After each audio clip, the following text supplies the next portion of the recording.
Well, the wheel chalk is what your wallet looks like when you actually are just upfront and honest and charge the Diag that you're worth, but you have to be able to walk the walk, not just talk the talk. And it doubles on the aligner as a wheel chalk. So you only actually need one wheel chalk because you use your wallet for the other one because you were charging appropriately for diagnostics. And you have sent me multiple pictures of your wallet stopping a car from rolling back on the aligner. Yes, I It's have. a legit wheel chalk. It is. It's a wheel chalk. All of these The guy bills has- are folded over. This is Diag cash. I know where to.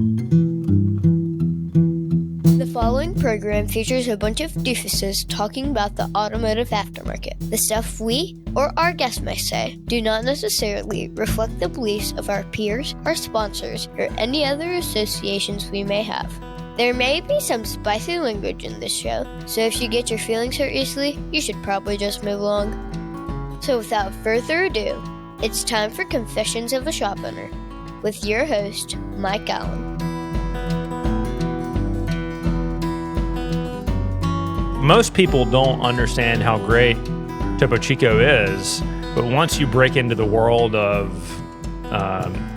free Diag and Miatas, Nice. you learn. Look at the face. Oh, that's excellent. It's so good. Oh, super smooth. Yeah.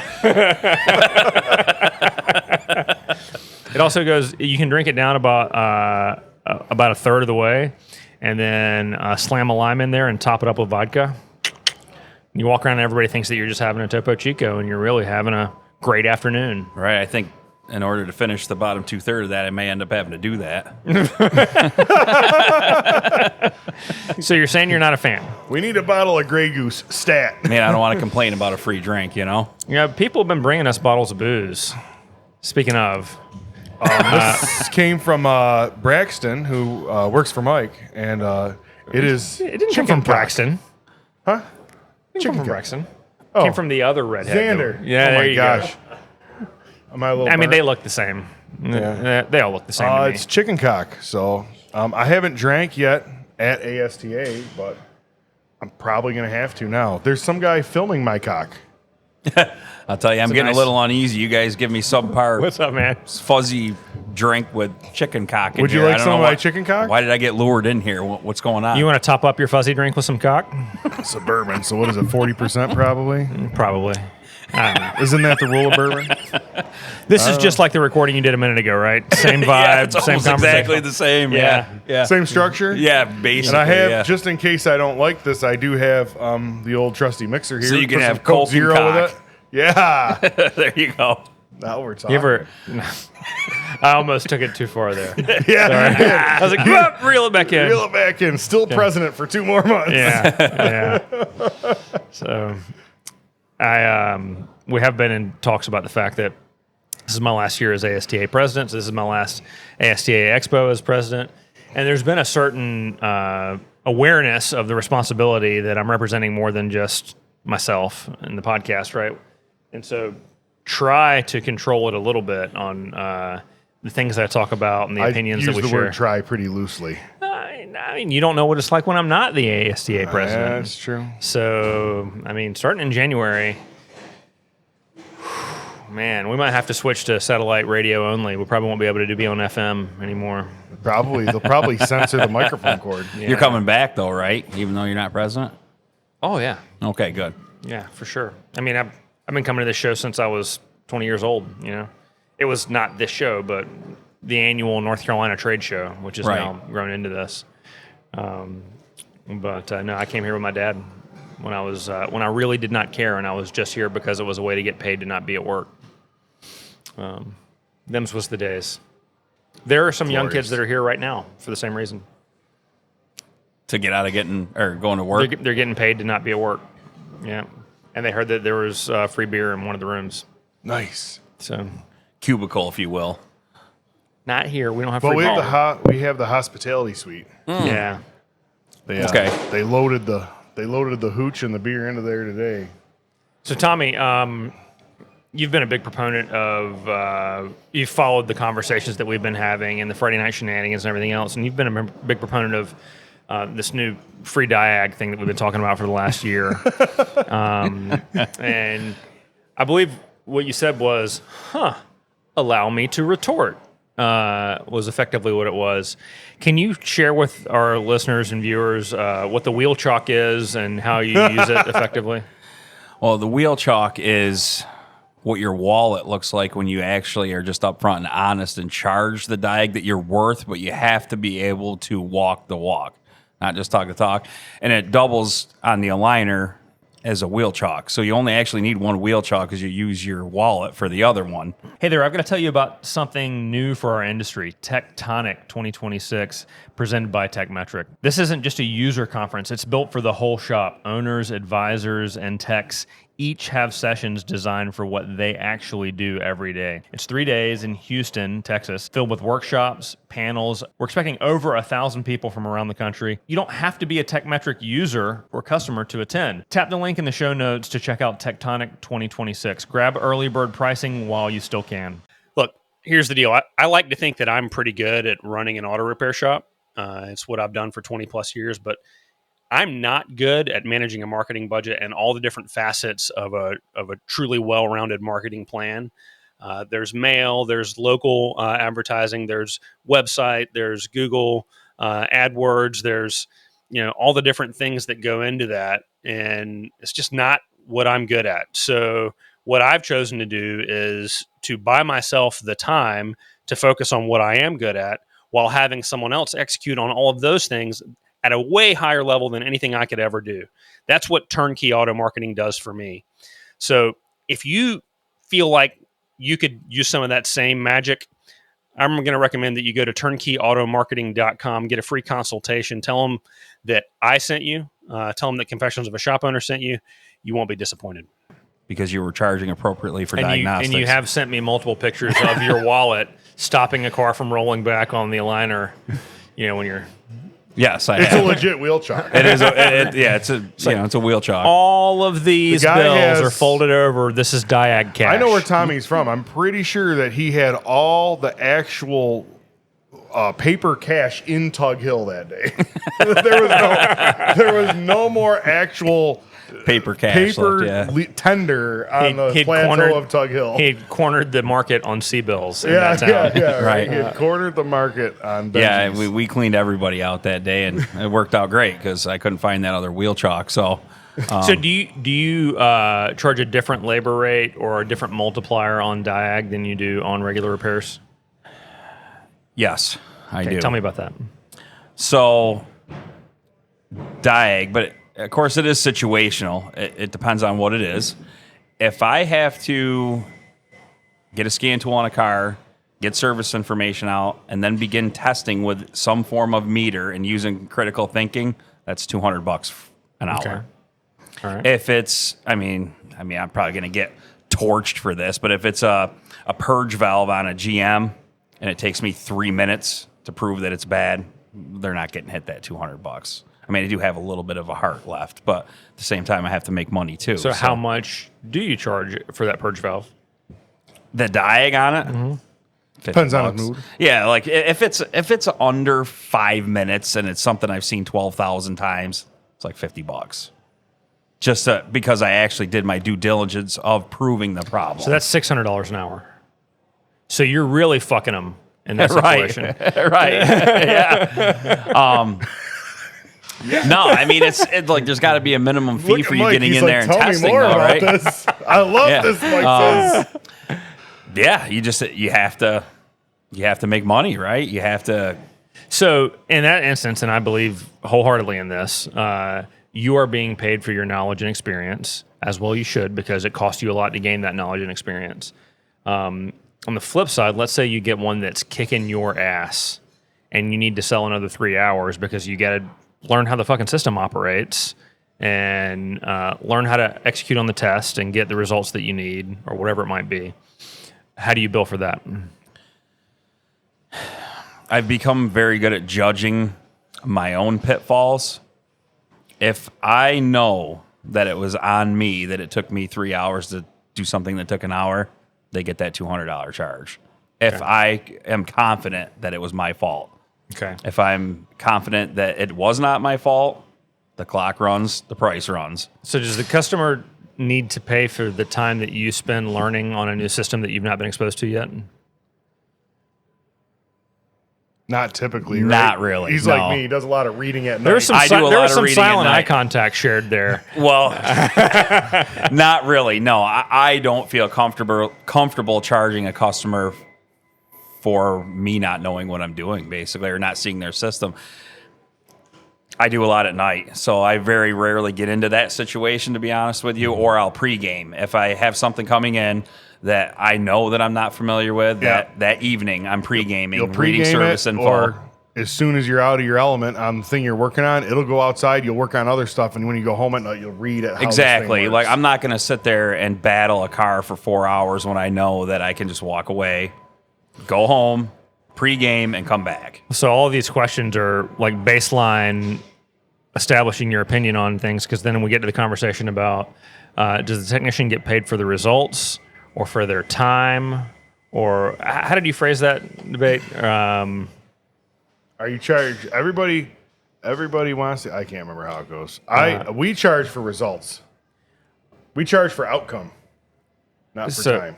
So it's like, if I'm super efficient and this job, book time's 4 hours and I can get it done in 45 minutes, I'm getting paid 4 hours. Great. Awesome. If I've got to learn the system and I've got to do research and I've got to do this and that, and it takes me 7 hours, they need to pay me for my time learning. I'm doing. You can't be both. I have a if car you're right both, now. you're a hypocrite. I have a car right now that I said $500. $500 in experience, right? Not including the part that I had to get and everything else for the programming and all this stuff on this ancient vehicle. $500. I'll make this thing go again. I'm upside down on that $500. I made a bad call telling them $500, but they're not going to pay me more money because I decided that I made a shit call and I gotta. I'm going to lose the mistake money. there? I mean, nobody's perfect. Everybody makes mistakes. But is the mistake, one of the mistakes there, is it saying $500 and your car will run again? Because you don't know the answer yet. Well, no, $500 to do this. $500 to install. If you're like me, there's always hidden revenue in missed maintenance sales or overlooked customer concerns. Detect Auto helps auto shops unlock that revenue by analyzing vehicle service histories, pinpointing maintenance recommendations, and equipping advisors to confidently address customer questions. It's easy. It integrates with your existing software, and your team will love it. Check out detectauto.com and see how your shop can stop guessing and start selling better service recommendations today. To install this PCM and make it programmed on this car, that an orphan European car that doesn't, in a company that doesn't exist anymore.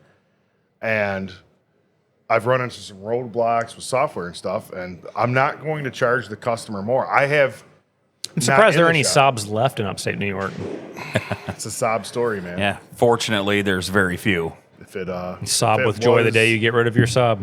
Yeah. So I have many hours of laptop time punching keys, trying to make things work, and I finally gave up and called for actual help from somebody that can actually fix my problem, and he's shipping me what I need to fix my problem. It's good to have good friends. It's good to have good friends. Agreed. Yeah, I'm probably going to get hated on for my stance on that, but I don't really think necessarily you should be getting paid if you're learning something on a car. But I'm looking at it from the lead tech / owner of the place's position as well. Well, the money that you make fixing the car in the future is how you get paid for the learning time. The customer Agreed. pays for everybody that's here getting technical training. Right. The customer pays for the plane tickets to get here. They, all that stuff. But the way in which you choose to bill the customer for that is variable across the industry. Yeah. Like the customer pays for their diagnostic fees or the diagnostic time that I pay to my team, but it's built into the process. It's just like ASTA is built into your labor rate at your business if you bring your team to ASTA. Yeah, I agree. The customer pays either way. I guess I was making it very, very specific that if myself, and I can only speak on my own behalf, if I take 2 hours on something, No. that Make I know broad, generalized statements very confidently. Okay. broad generalized statement. I think Water's wet. you almost can't though because it's so situational, right? It depends on who it is, how experienced they are, if they should have been put in that role in the first place.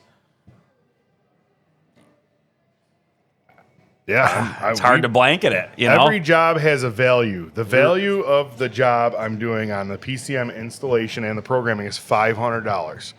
I lacked the knowledge, and I thought I had the equipment, but I did not to do the job. Is it the customer's fault that I agreed to do the value of the job is only $500? It's not more because I didn't have the knowledge, and I sucked at the knowledge and didn't have the equipment. The value of the job doesn't go up because I sucked at it. So the next time that you have a Saab that needs a PCM programmed, It will still be it's still $500, and it's going to take me 12 minutes. because then you'll know how. Because and what you'll are they have the going to stuff. do? You can't go to the dealer. oh yeah, What they're dealer? definitely not Where are going you to the gonna Saab go? dealer. Where, Yeah. What shop are you going to go to? And I know you're not familiar with Western New York. Where are you going to go in the Tri-County area? Nobody's going to fix this car in the next 3 counties. Nobody in these 3 counties wants to work on a Saab. And we don't have There's rust. probably Nobody in Lewis County does either, for the record. Yeah. Just throwing that out there. there's probably 200 people in the country that are going to fix this car that care enough to fix it. There's way more that could. Let's get that straight. There's way more that could. There's 200 that want to be bothered in the entire country, probably, right? So it's worth $500 as compared to a standard $200 programming fee, right? Because it's a scarcity deal, right? But it's not worth $1,000 because it took me longer because I didn't have my shit together. So It's just not. I'm sorry. That begs the question about choosing what battles you want to fight, and when do you just like, I know that my organization can get to the bottom of that and get that vehicle fixed eventually, but probably not profitably, so I don't want to do it. That's the discussion we've always had since the beginning of the podcast about retainer diagnostic, right? If you have a BMW that doesn't key on and the carpet's wet, $4,000. Do you get to give? But the retainer is non-refundable. Yeah, the retainer's the wrong word. I learned that because I had the definition of retainer wrong. It's not a retainer. You're just going to pay me $4,000. Retainer implies that if it only takes me 4 hours, I'm going to give you money back. That's not how that's going to go. So if you got a $4,000, And that's not going to happen anyways, dude. so if you got a $4,000 down payment on a 5 Series with water issues, and you get it sorted in one day, they're paying you $4,000. You're what's wrong with this industry, Brian. I would probably they would get money back. The 4,000, I'm like, okay, because certain things, right? Like half of these in our area, most of these things are all-wheel drive. If it's got water intrusion, it needs an all-wheel drive module at bare minimum. It's under the passenger floor. Mm-hmm. So you got one module on a BMW in programming. It needs a reef and druck, which is the TPMS controller, which is conveniently located. Yeah, it's conveniently located behind the right rear wheel. It's a great place for it. Outside the vehicle, so it needs one of those, which is a $500 deal, right? So you're into a BMW that won't key on for an all-wheel drive module. You're in it for a TPMS module. You have to fix the wiper cowling because some hack shop that only knows some Euro hack shop that only knows how to do pattern failures did a valve cover and spark plugs and didn't put the wiper cowling back together right, and that's what caused the water intrusion. So you're going to have to fix that, which you might have to get parts, you might not, whatever. And, half the time it's going to need the fuse block on the firewall up front. So it's not like you're charging them $4,000 to do 8 minutes worth of work. Like, you're going to go through. You already know that you're going to be, this is how much realistically we're going to need in parts because every one of these things needs this when it has water intrusion. This is what we're going to be at. So when you get to the point where you're going to eclipse $4,000 and they're going to need to approve more, what's the documentation and communication process like to take that next swing? I've never been there. I'm one of those. I think it's a learned skill too, right? The part of you're paying for your education. Part of your skill set is knowing to tell them up front because you know all this is going to happen. Yeah. Yo, bro, you're looking at 4 fish to get the ball rolling on this thing, How much of that mentality that you guys are describing comes from being in a market where you are the big dog in your market and there are no there are 100% of it. Very few strong players in your market or none. There's a couple strong players in the market where we're at. They're just not willing to take it on. Not I know enough 2 to other serve the guys market, yeah. right off the top of my head that could fix that car. But and here's the next question: They're not going. It's not because you don't sucks care too or much. whatever else. You're fucking busy with profitable work, Yep. and you're booked out. One of your stores you can't get an appointment at unless you're a pre-existing customer. Yep. So that's really unusual to be like a doctor's office that's not accepting new patients, right? It's actually kind of common around where I don't know about you. Yeah, It's pretty common truthfully, around me. If you call my it's doctor, a conversation I have all the time. I'm saying it's really unusual for an auto repair shop to be like that. Right. Oh, gotcha. Oh, I understand. yeah. Yeah. Yep. Well, I think it is unusual, but I think in our area, the situation that you just spoke about, like being a top dog, I'm humble. I don't consider myself top anything, anywhere, anytime. He's humble, but he sends pictures of people with his giant fat wallet full of cash as a wheel Fucking chart. 10 large in his wallet to charge Diag this week. Humble meaning I'm not going to run around telling everybody that I'm the world's best because I'm not. But I have a skill set that a lot of people do not possess. I have tooling that a lot of people do not possess. And it took me until about a year ago is when I acquired the last part of the skill set, is to either simply say no or, sorry, sir, to get the ball rolling on this car, you're looking at XYZ dollars. Otherwise, I'm not wasting my time. So you think that your thought process and your mentality would be different if you were in a metro area that had a decent volume of competent competition? I absolutely think it may change that, yes. You absolutely think it might change. I didn't want to say yes because I didn't want to give you the satisfaction. Should I run for office? Like Did Sex that sound Panther. good? Was that And political? all that stuff him and I are talking about, that's all built off experience. We didn't open up shop and say every BMW with water intrusion is $4,000. Yeah, it is all experience-based You got stuff. burned enough times to realize Yeah, it. you realize, do this. But I do think do in this. a- So now it's like, well, at least I can tell them up front instead of disappointing the customer and being like, oh, it needs this VTG module because it's floating in water. So we're going to replace this. Your car is going to run again. And then it doesn't. You're like, oh, man, you're not going to believe this. This thing's been sitting a while. The freaking TPMS module has broccoli in it. We got to replace this. But your car will run after. And then it doesn't because it was broke 3 ways from water intrusion. And it's been sitting 9 months while other shops couldn't fix the first issue. None of these other issues. None of the things you just described included actually fixing the water intrusion, the cause of the water intrusion. No, I told you we're gonna fix the wiper cowl. Okay. Yeah, we're gonna fix the wiper yeah, cowl. yeah, Right? yeah. But that's how you learn that. It's no different than everybody learned. You can't just put a CP4 in a truck and you got to put the injectors in because everybody that put a freaking fuel injection pump and then the thing wouldn't run because you need all the injectors in because the shit goes everywhere. Right? It's the same. It's all experience. We're right back at talking about Temu again. TMU injectors. TMU injectors. But to baby. answer your question correctly, yes, I do think that if I was in a major metro area with actual competent competition, all these things would have to be in place, then yes, my strategy may change. However, I'm very hard-headed and prideful, and it took me a long time to get my skill set, and I don't like saying, I'm going to give that to you. However, you started that situation with if. Yeah. You know, if the dog hadn't stopped to shit in the woods, it'd have caught the rabbit. Well, another thing, too, is if a frog had wings, he wouldn't bump his ass every time he hopped. Yeah.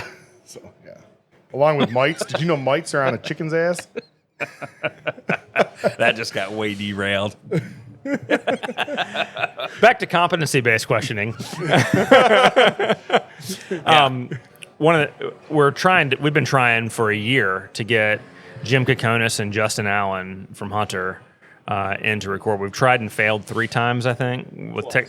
At least twice. Yeah, we've had Them together, you we mean? had a full episode that was spectacular, and the Dude, fucking it was file awesome. corrupted. And the file corrupted. And And the upload. then died. we had another time when one of them was having technical difficulties and couldn't get their bandwidth up and running. Yeah. It was Jim while he was between homes when he was moving to He Tennessee. was literally homeless. So Yeah, we gave him he was in a hotel, and the hotel Wi-Fi internet was sucked. shitty. He had Yeah. McDonald's Wi-Fi or something. But one of the conversations that we had in that spectacular episode that that Braxton fucked up the recording. Oh, wow. Does your internet speed? But I don't know what you're talking about. It's hardwired. We were talking about how many shops do you think are actually doing alignments, ADAS, wheel balance, any of that shit that they're selling for, $100,000 polos. How many of them are actually doing it the way it's supposed to be done? And it's hard to And get the percentage? About one. Yeah, well, so Justin his job is to represent that, and the tools will do the job properly if used properly. You can have the best Pico out there. If you don't know what the fuck you're doing, it doesn't matter, Let me right? tell you.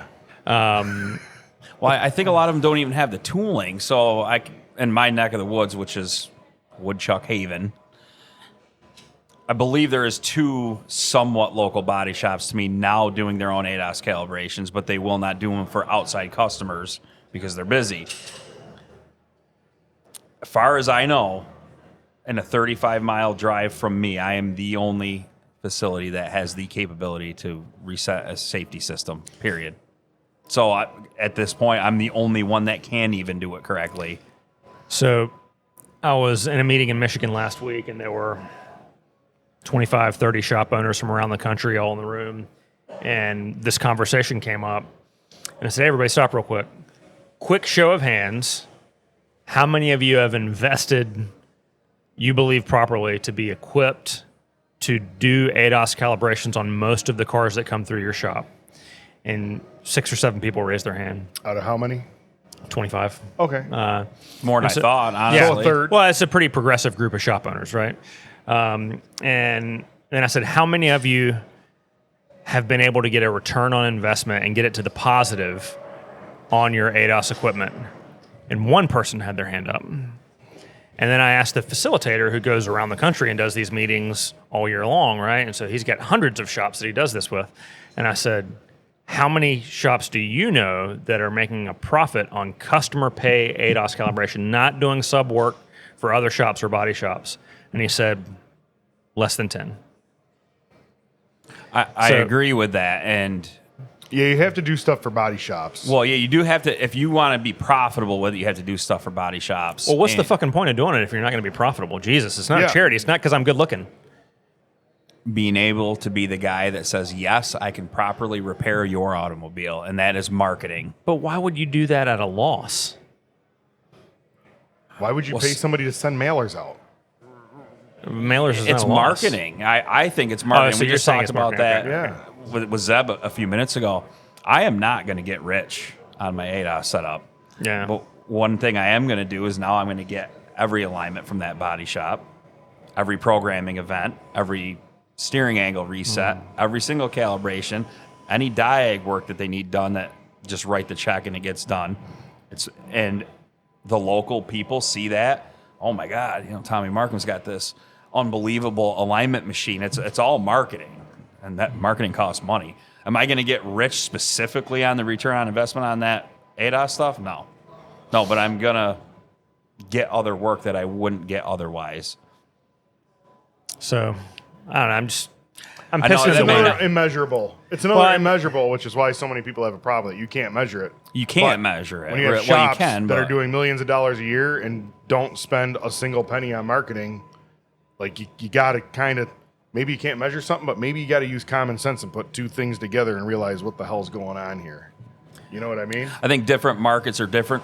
100%. Again, with that, like it's going to be harder for you to use that as a marketing tool than it is for me. It's easy for me to use that as marketing. Well, I asked a question of Matt Fanslow. He did a presentation on ADAS at Napa Now in Vegas earlier this year.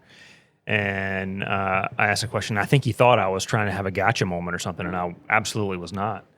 It was, how do we educate our customers and say, well, the service information from the manufacturer says that when I do this, I have to recalibrate these 3 systems, and it's going to be $700 to do that. And then they call the dealership, and the dealership's service advisor, who doesn't fucking know and doesn't fucking care, sees an opportunity to throw us under the bus, and maybe he even believes it. And he says, those guys are out of their mind. They're ripping you off. We've got a coupon. I can do it for $129. Just bring it on in. The advisor at the dealership doesn't know what's required. Doesn't know, and they believe that we genuinely are ripping them off, and and the tech they're doesn't saving know. that customer from us. And the tech doesn't know at the dealership either, because I can provide you endless amounts of documentation where technicians at the dealership didn't read their own service information. So the tech didn't know.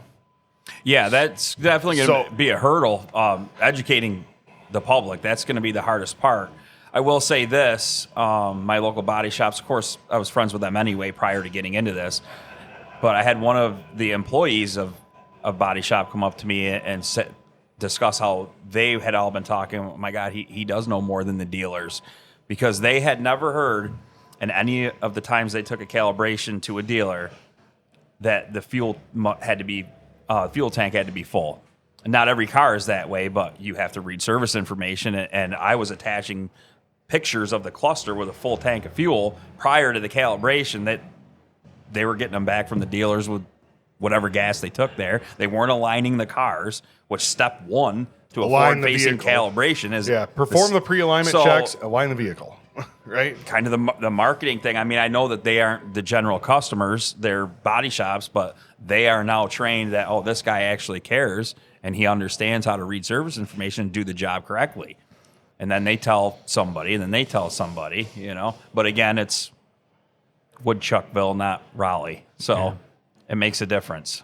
Well, I'm at a point where I know I'm going to have to invest a lot of money to be able to do the job right, in equipment and training, and it just pisses me off because I know I'm not going to make any money doing it. Yeah, I agree. I mean, you guys know. I mean, I talked to Brian extensively before I did this. I legit was bruxing my teeth together at night. I was so stressed out, like I was getting ready to drop $5 million on this thing, but I just had paid my shop off, and I'm like, oh, lights at the end of the tunnel. And I'm diving in for another 6-figure purchase for something that may not necessarily be the ROI you'd hoped for. But now that I have it and I'm doing it, I wouldn't go back. I would do it again. Did you get Ultimate ADAS, or did you get the Altel setup? What did you get? I got the Hunter Ultimate ADAS. Okay. Why are you smiling at me like that? Because I feel like you already knew the answer. Yes, and everybody, the whole world hates me now because I wanted to keep my 6-figure purchase in the United States of America. So I'm a bad guy for that, I guess. Isn't that awful? There are starving children in China who need you to buy Chinese. Who need to solder components on for pennies a day. Oh, wait, pennies a day? Is that what it takes to take care of? I can't remember how it works. So for the haters, if I was not married and did not have a child in my house, I would take a sleep sack and sleep on my aligner. You just love for it them. so much. I love it. I love my so much. Piece of quality USA made steel that's I sitting can in a tell you, pit in the floor in my I shop. have gotten messages from Tommy where he drives to a shop at night and he just takes a picture of it with the lights dimmed and he's like, "Look at that thing, boys!" When it's dark and the lights are all on in the shop and it's shining like a jewel. Oh right, man! and the cameras are on standby, so it's almost like a romantic disco, Glittering, and it's all nice red, Hunter red. What do you say? Almost like a romantic what? Disco. I heard romantic disc golf, and I was like, No. And I was like, are you flirting with Braxton? I am almost Canadian, eh? You talking about? Got an accent. Hog. Yeah, we talked about that. Hog Seth and and hog. Susie are talking about these hogs last night. I'm like, Hog. what's a hog? Hog. I'm like, what's that? He's like, pig. I'm like, HAWG. Hog? Yeah. We have a W in coffee. Coffee. What's the abbreviation for Tim Hortons that y'all use? Timmy's or hose? Compared to Stewart's, it's GARBAGE, I think is the abbreviation. Tim Hortons. Stewart's coffee is quality stuff. You can't beat a quality gas station coffee. Yeah, especially Stewart's. I would argue that you can absolutely beat gas station coffee. You haven't had a Stewart's coffee, you haven't had clearly. Stewart's coffee. Clearly. So when we get you to upstate, we're going to have to take them for coffee, I guess. It's simple as that. When you are coming snowmobile with us, right? Oh, fuck. I heard that it's cold when you go snowmobiling. It's just a little... Can I get the plug-in electric suit so that I stay nice and They toasty? have heated seats. No, not seat and handlebars. I want the suit that keeps me a nice, You don't need like a 70, Yeah, we'll just take you like on a a few 68 rough trails. degrees. Yeah, You're going to be sweating so bad. We'll just take you in the twisties. You'll be sweating so bad you'll be taking your Be the coat first off and time in taking your life, shirt yeah, off. you'll be You'll be derobing like, why in am I 20-degree weather. sweating when it's negative 8 degrees outside? It's a true story. And then if you stop moving, the sweat starts to freeze. right, then you just start going again. It's simple. Yeah. So it would appear that word has gotten out that we have a cooler full of ice beverages I in the just podcast saw studio. the executive director of ASTA point to our beer cooler. We are the can't help redheaded it. stepchild of podcasts, but we're the coolest one because we have a beer I can't help cooler, it so that all screw those you other guys. fuckers don't bring refreshments for their guests. I'm just glad he didn't see the chicken cock and start judging us. Oh, they can see that. Oh, yeah. Braxton says that I am going You to be know- ending my term as president You early. know, my favorite part about the beer cooler is the sticker that we've added to it. Yeah, we I have, agree. Yeah. We need to collect stickers all over. I had all these plans. I had like 5 T-shirts and stickers I was going to bring, and the whole shit went to hell in a handbasket when I hurt myself. I was like, Send me stickers for the podcast beer cooler. please. Need stickers. Oh, I want to that's a cover it great in stickers. idea. Shop stickers from around the country for the podcast beer cooler. If I have one of your stickers next time I see you, you can have one of my beers. That's a good idea. I need I need to do some stickers. I've never done that. Never hang I've stickers. never We done, have I've some never done stickers. Carfix stickers. Really? Yeah. I We guess have I don't stickers. think we I'm have, that important. We have small ones about the size of your cell phone, and I had some bigger ones made. I got a big one, I don't know, like this big on the back of my truck. So when I'm driving like an asshole, everybody knows who's doing it. Yeah, that's one thing that we've noticed. So we've got our loaner cars are they're all 2022 Toyota Camrys, and they've got wrapped with the logo and the phone number and everything else. And like once a month, we get a phone call from somebody who's like, "Your fucking employee just cut me off, driving like a crazy person." I'm like, "I'm gonna fire him, ma'am. Thank you for letting me know," because it's a customer, right? Right. And then you text the shop and you're like, "Hey, loaner car number 7, somebody's driving like they're bad shit." But that totally gosh. happens on a regular basis. So we can That's do it. awesome. Fazio. So are you going to go on record and let the cat out of the bag who sent that package to the shop today? No, I'm not. I'm not going to. Well, I know it was What either package did you send to the shop? I did not send. Okay, first thing, I will go on record and You say, might as I well did tell him, not- Brian, because I know you know what it says on I the did package. not. He probably has a picture of it already. He knows who did it. Yeah, exactly. I did not send. Well, Tommy, I think, according to Tommy, because I didn't know this, Allegedly. allegedly, there's a package that showed up at the shop, at Tommy's shop, that said number one closet Bills It's a fan. Tommy Closet Bills fan Yeah. is who it was addressed to. Tommy Closet Bills fan, because we all know that even though Tommy acts like he likes the Dolphins, nobody in their right mind could even like the Dolphins right now. I don't think To the Dolphins turn the ball over. Turn the ball over. Yeah, it's a love-hate thing. Yeah, I mean, it's all Dan Marino's fault. Everybody knows that. laces out. The lace is out. Yeah, I've been That was suffering Finkel. for That was years. very Finkel. Yeah. But anyways, Yeah, so I got Ace Buffalo Ventura shop Pet owners Detective. heckling me via USPS now. How the fuck are you in upstate New York and you're a Miami fan? I just got roped into really liking watching Dan Marino play football when I was a kid, and I didn't want to be a bandwagon, so I'm still on the ship going down with it. Well, when Marino when Marino was riding high, I mean, was anyone a Bills fan at that point? Right, that's what I'm thinking. I mean, they kind of were, but Wait, was that the time when they went to the Super Bowl 3 years in a row and lost every time? 4 years in a row and lost every time? I don't want to talk too much shit Listen, because the Dolphins haven't won a playoff game in this century. I don't think. I'm just letting you know that that's all fine and cool here. If you said that on Allen Street in Buffalo, Oh yeah, you get shanked. worked over. Oh, for you- sure. It's a statement of fact. They played in the Super Bowl 4 years in a row and lost Yeah. every time. You would die. You would die. They So would kill you. what I should say is, in the greatness when they had 4 consecutive AFC championships. In the still Yes, greatness. that's how you need to word that in Buffalo. Yes. Yeah, Yeah. And they still might get upset. because you're alluding to it. We have. I was somewhere. Saw a bartender that had a picture of Josh Allen when he bit into that turkey leg tattooed on his arm. This is the type of what we're talking about here. Hey, did you know that there's a tattoo convention going on? I did next see door? that. I did see that. So they timed that just right because a lot of technicians are tattoo people. So Yes. I wonder if they kind of did that on I purpose. think there's some kismet there. Is that the word kismet?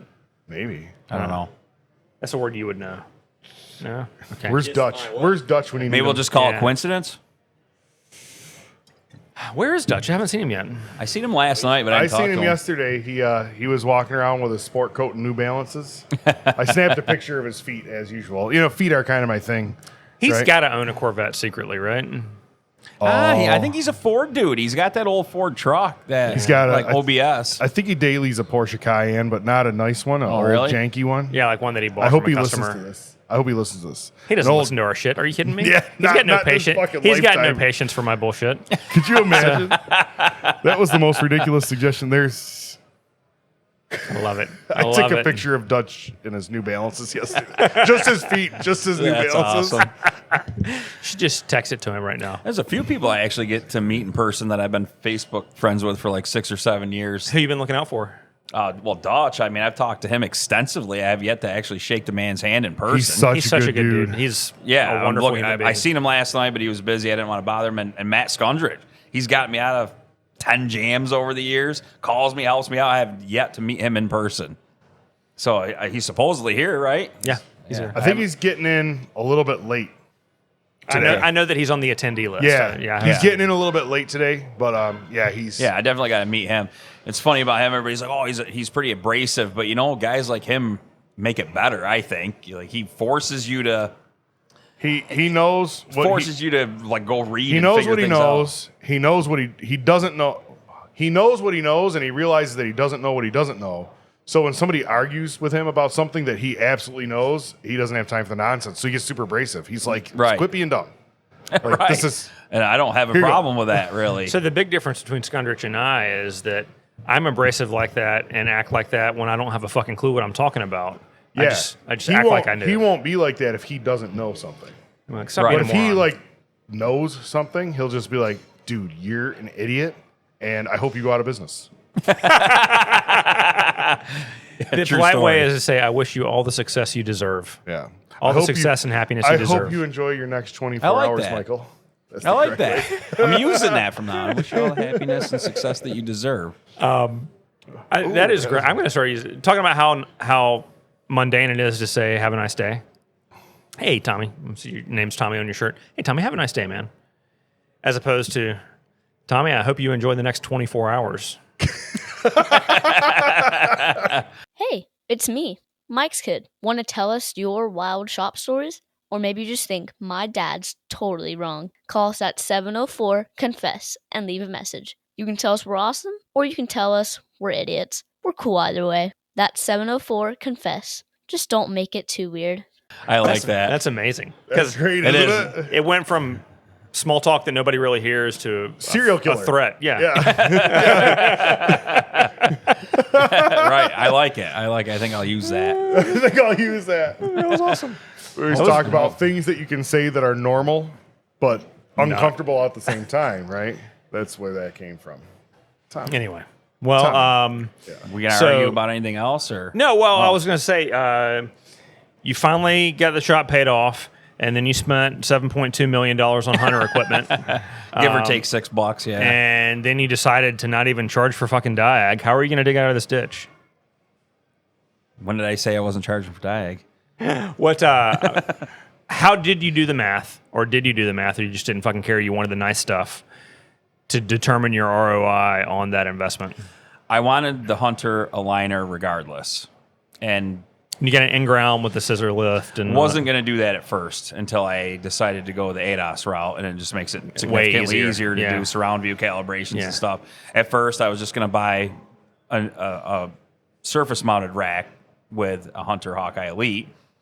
And then the more I thought about it, and the more pressure I got from my local body shops, it's like, man, I'm going to have to be able to perform these calibrations for myself at some point. What was the initial investment for you to dig out the space to put in that?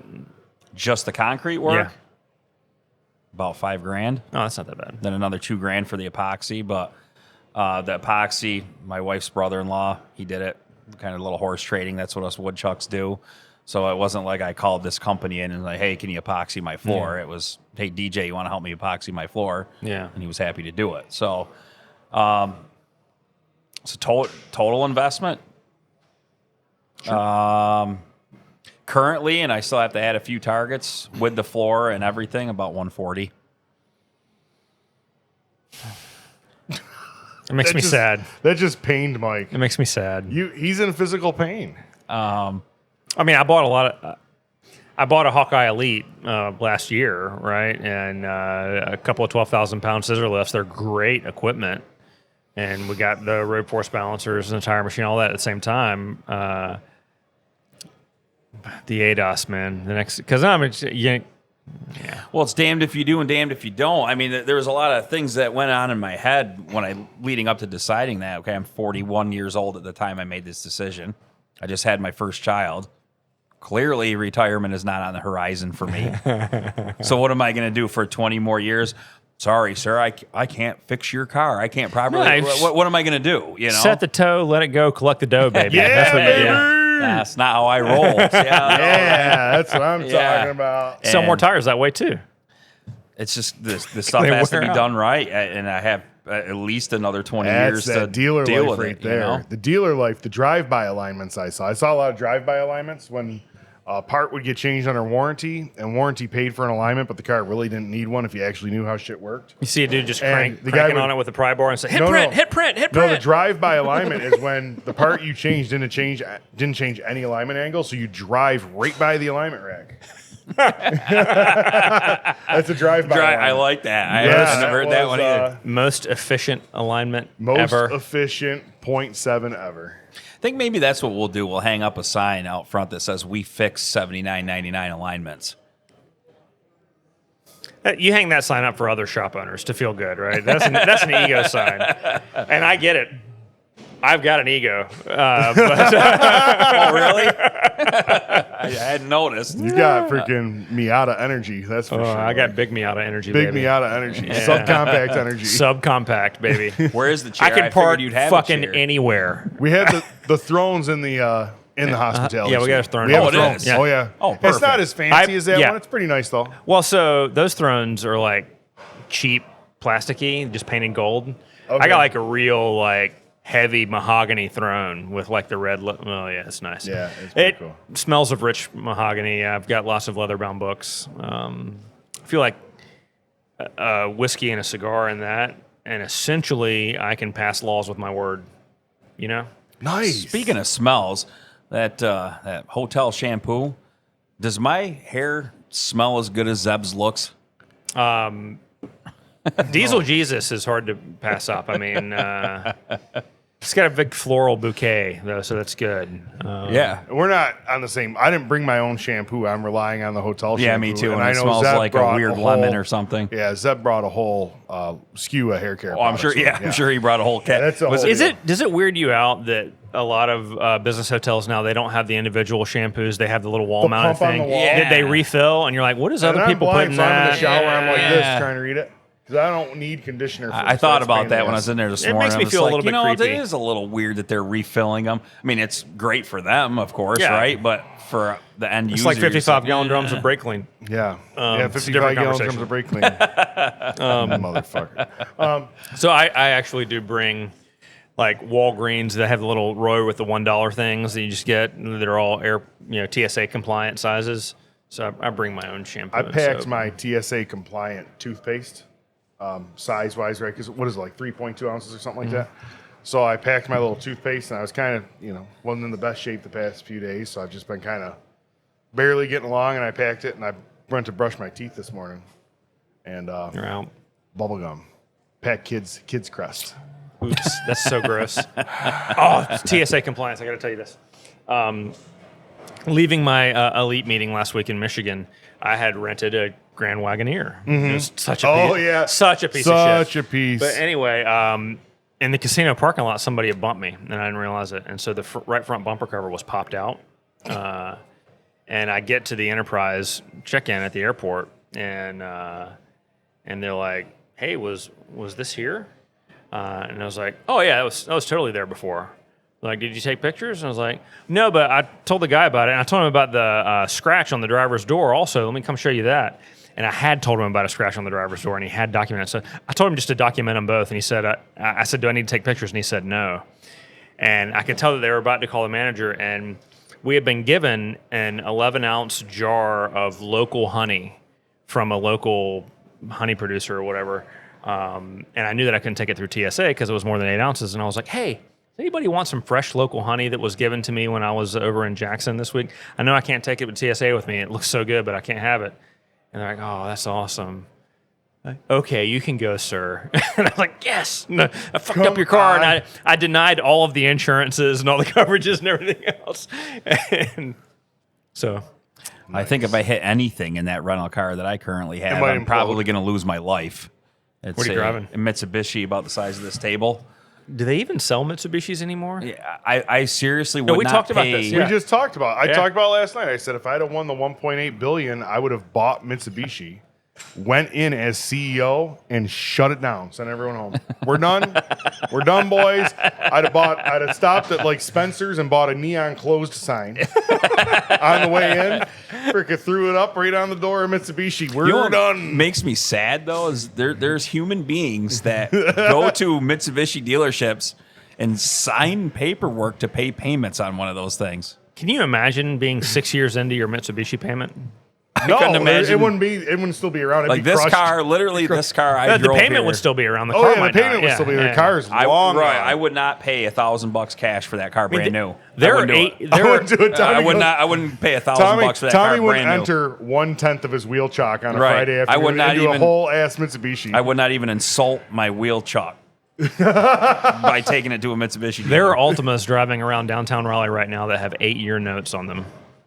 The dealership here is advertising I just 8-year had- You notes. see Mitsubishis? Nissan Altimas. Oh, well, Big I just had a Altima. conversation with somebody just the other day, and he said, there should be a law with new cars because the whole finance game with the manufacturer having the financing so they can get it under points. Whatever. There should be a law that whatever the manufacturer offers for financing, there needs to be a warranty Did it last that long? that lasts that long. So if they want to offer these people a 7-year note at freaking 8.9% 18% or or whatever whatever, it is, right? yeah. I don't know. I haven't bought a car in a long time. I don't know what it is anymore. They should have to warranty the car for that long. And it's insane. Like I flipped up the sun visor on this thing, It almost and when it fell hit off. the roof of the car, it goes dong. Like you're literally driving a like 10 you box thumped a of drum. death $10 a time. down the road. And the people sign up and pay interest for that garbage. It just it saddens me. You think my aligner saddens you? That saddens me.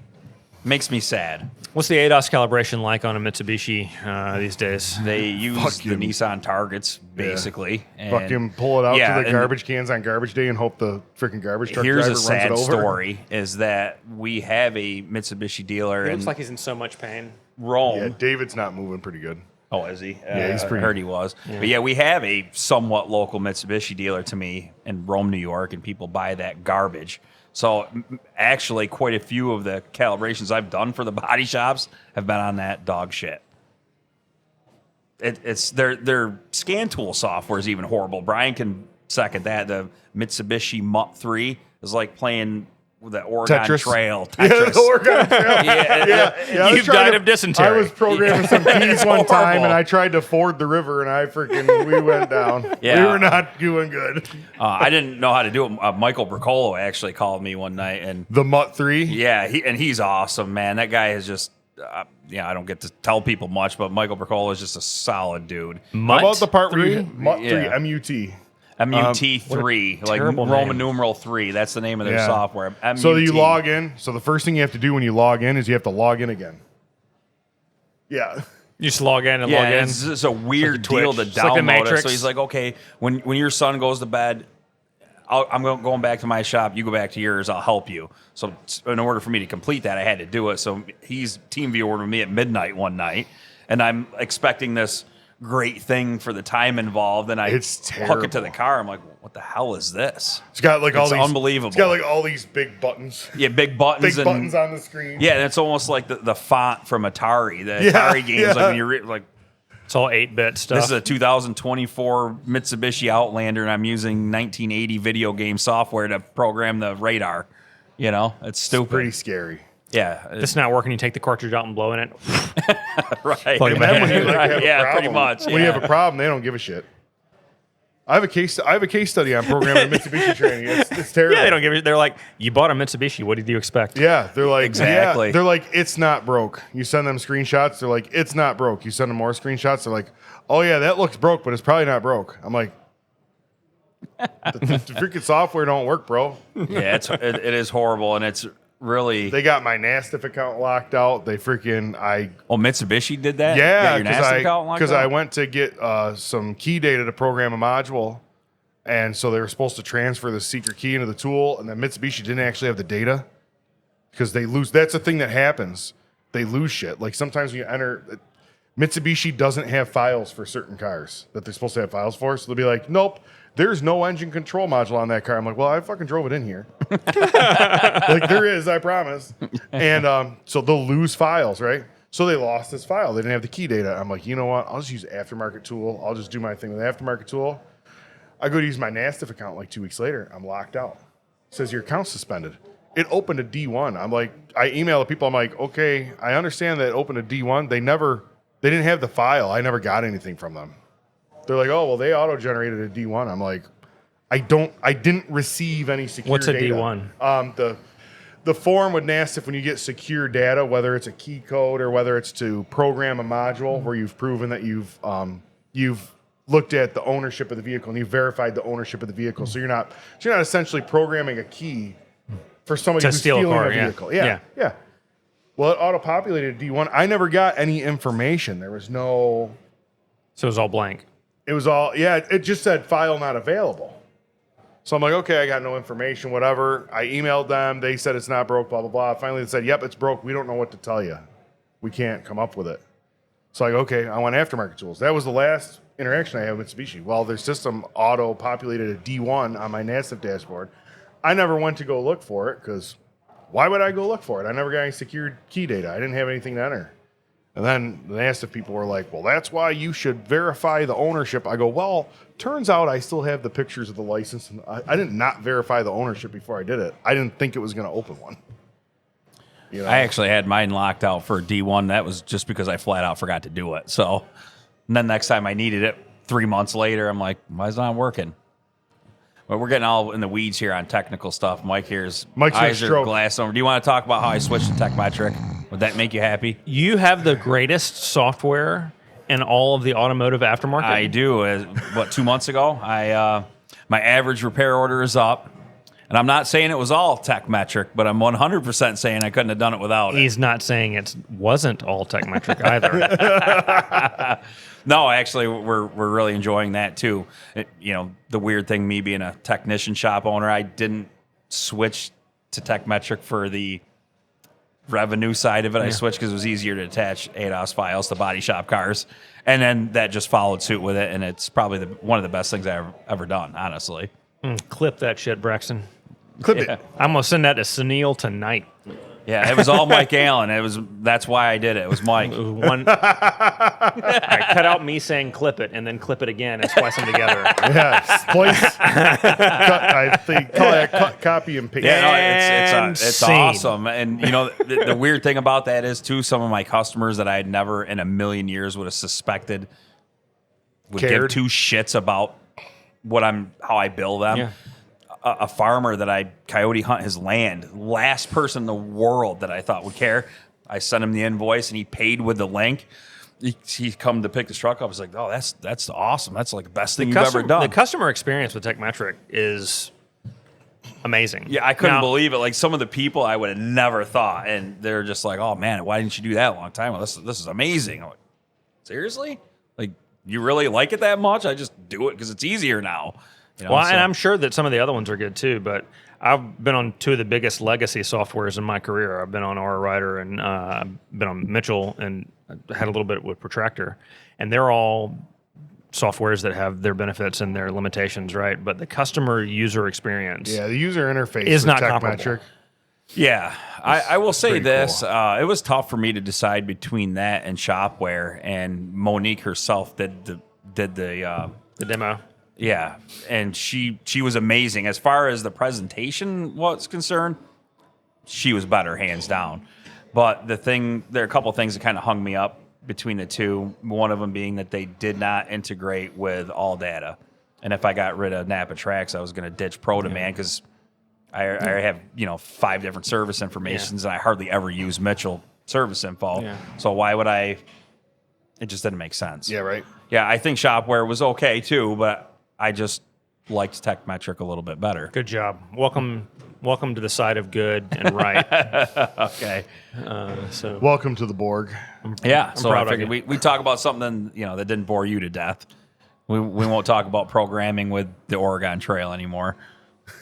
I mean, if you want to talk about, hey, this program makes you die of dysentery. I mean, I can think of some programs that make me want to die of dysentery. Well, after using it for 10 minutes, I thought about actually The old climbing up covered on the top wagon. of my shop and jumping off head first. I don't think that's dysentery, but The old Oregon Trail. The That's some old flat covered rate wagon. mentality. If you got to go, man, that was very efficient. That's a very efficient way to go. right, it is. So- Yeah, exactly. Yeah, the covered wagon's tricky. You do you have any? You a one man show, or do you have other guys in the organization with you? I just have my nephew and I. Well, actually, I just recently brought my youngest sister on as my front man. Okay. And I'm thinking of all the things I can have her do because she can do them. Are they here? No, they're not here. I'm going to have her start doing some of the DVI stuff, but like we're not going to go full blown. I'm not doing. You're gonna get her out there and get her own speed lift and a presentation No, station. no, outside? we're not going You're gonna rack go full attack. rack We're going attack. Not doing hey, rack hey, attack. Tammy, this car needs brakes and it needs tie rod ends and ball joints. Snap some pictures of that stuff that's broken and attach it to the RO. I'm not gonna. We're not rack attackers. We got way too much to do with two of us as it is. Yeah. We're gonna fix what's broken and just be. You know how to upfront. make it a little bit more efficient and increase your throughput a little bit. There would be pure flat rate. And we're done. Hard cut. Whoa, hard cut. Hey, thanks so much for watching our video today. If you enjoyed this content and you'd like to see some more, you can click right here. And it would be really helpful for me if you thought that this level of mediocrity is something that could help your other friends that were shop owners or in the industry. You can click right here and subscribe. You can even set up notifications if you want. I'd love to have you on the channel.